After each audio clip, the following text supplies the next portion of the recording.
Nagpa-order ako ng coke sa kanya. Naipit pa yung tiles guys. Nagdaanan yung matirang sugat. Ayun, isang dumi. Nakapalda ang bunso. Si ate ay...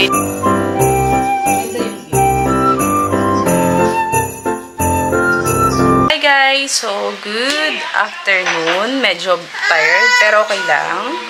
For today, ayan, papakita ko lang yung ginawa ni Kuya. Nag-grout niya na. Pumunta siya dito para mag-grout. Tapos na yan guys. Okay na yung pinaka overall ng bahay natin. Okay na yung tiles. After that, ginawa ko, nagligpit muna para magluto. Kinain namin yung corned beef muna ng galing kay Papa. Gusto ko yun yung sa SNR. Tapos, binalik na namin to. Binalik ko to. Binalik na namin ni Kuya to. Nilagay namin yung ref dito. Dito muna yung mga yan. Hindi ko pa alam kung magkakasya dito yung table. Pero gagawa natin ng paraan.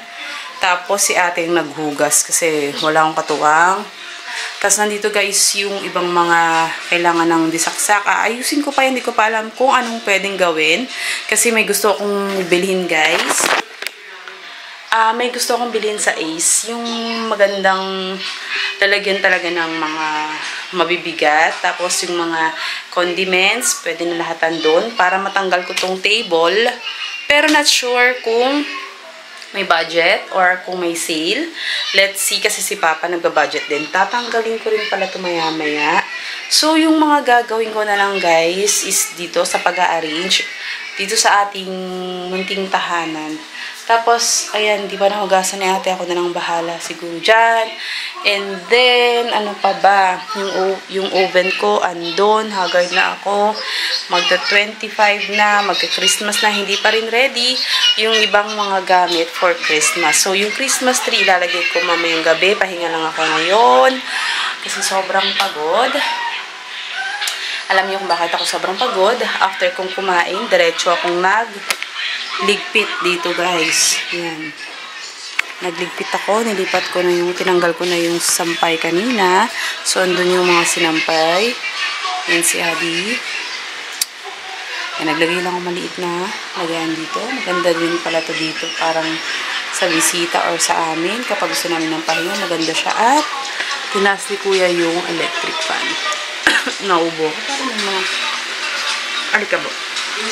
Anyway, nilagay ni Kuya dyan yung electric fan. So, naglagay lang ako ng saksak muna dyan kasi titigan ko pa kung paano ko gagawin yung sasaksakan ng electric fan. Kasi, ano yan eh. Ito kasi madumi. Nilinisan ko later. Ayoko na magkalat lalo ng alikabok. Hello? And then, dito tayo sa labas. Ang malikabok ng ating bike. Nilinis ko na to. Binigyan ko si Marikit ng sarili ng lagayan. Pati yung basurahan. Inayos ko na lahat dito guys. Dito nilinis ko yan. Nilinis ko dun. Kaninang dumi yan. Yung mga tiles. Nilagay ko sa sako. Bibigay dun sa gumawa dito kanina. Ay kahapon. Ay nung isang araw pa.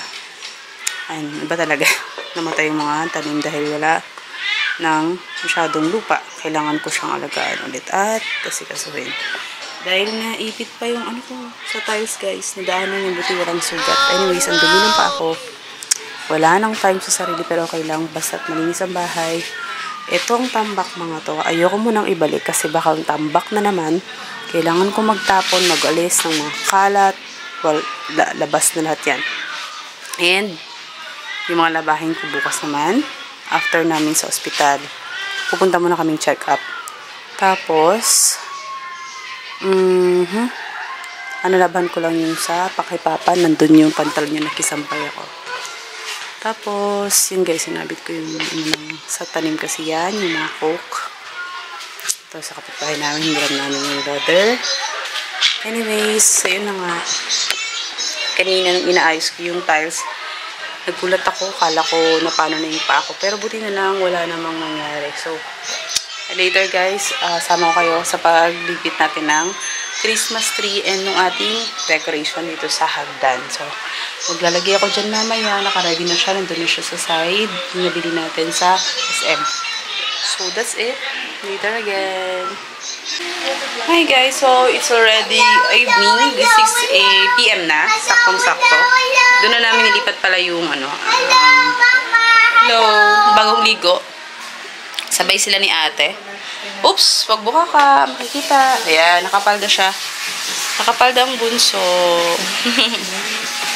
Si ate ay naguhugas ng sinaing. Magsasaing si ate. Ako naman, dapat maliligo. Kaso, naalala ko guys, meron pa pala akong gagawin. So, habang nanonood ako, nagsipilays kanina, nagtupi na ako. Medyo pagod na talaga. Pero kailangan kong tapusin to kasi mamaya sabay kami ni ate. Tulungan ako ni ate mag-ayos ng decorations for Christmas. And ang gagawin ko muna is pupunasan natin tong paligid. Tanggalan natin ng mga alikabok. And then the next is huhugasan ko muna siguro yung ating electric fan. Hugasan ko yan, tatanggalin ko. Tapos pag hindi ko natanggal, hindi ko muna gagalawin. After that, ayusin na natin yung mesa, ilalagay natin dun sa kusina. And of course, yung mga gamit na yan ay aayusin kahit papano dito. Hindi ko na talaga muna papapasok yung ibang gamit. Ayoko na lang tambak. Sa totoo lang guys, gusto kong ibigay yung ibang mga gamit at hindi na talaga kailangan. Kaya ang nangyari, ngayon may ubot sipon ako. Malat ako guys.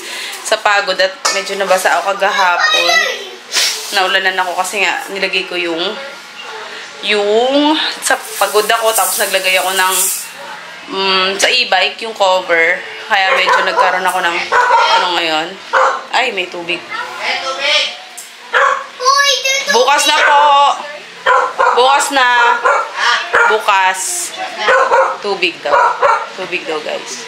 Ngayon, ang gagawin ko, yung mga nandyan, magbabawas tayo ng mga Tupperware, tamba, kasi bibili naman tayo kahit paano ng mga bago. Kailangan nating itapon na yung iba. Nagkaroon buti na lang at natapon namin yung basura. Wala nang basura dun sa labas. Nakita nyo naman. And yung iba, papakalakal ko na rin kay uncle ng asawa ko. Wala lang ang boses. Nangangati tapos sipon. Yun na nga, nabasa kasi ako. Okay lang. Ito yung situation muna. Hindi ko alam kung kakasya talaga yung mesa dito. Dito pa naman sana kami kakain. Siguro iuusog ko na lang muna to.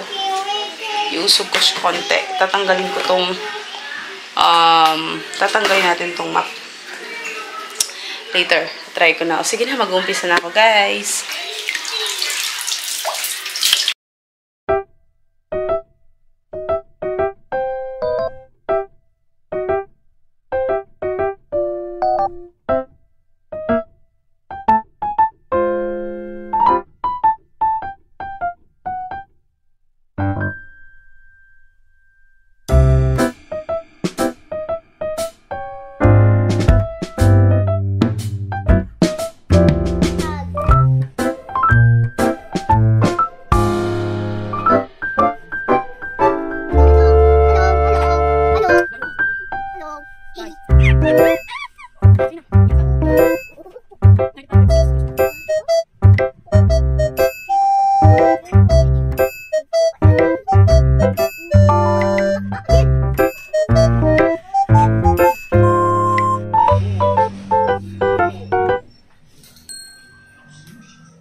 DIY na lang guys. Kasi wala tayong pumulis sa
Guys,